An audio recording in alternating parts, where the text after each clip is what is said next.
وتوفى في المنزل.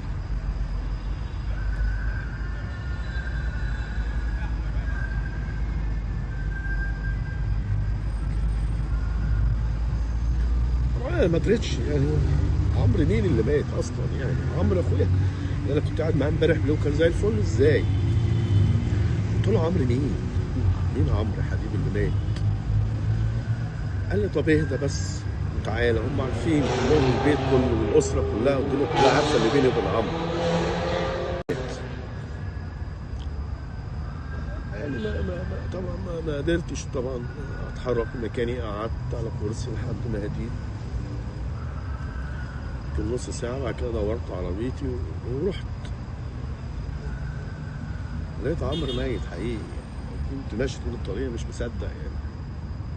ده اعتراض على امر الله سبحانه وتعالى بس. والغريب والعجيب يا جماعه ان هو يعني جسمه يشهد الله علي ما يشهد عليه الا الله سبحانه وتعالى.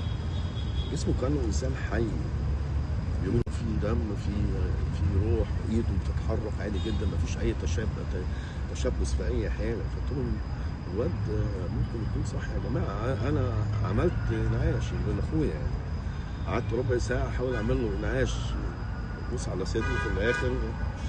قالوا لي يا جماعه، قالوا لي في ناس طبعا طلعوا قالوا لي ما انت بتعمل ايه؟ احنا في 2 دكاتره جم وقالوا ان عمرو اتوفى. ده اللي حصل بحرف واحد يعني، ده اللي حصل بحرف واحد.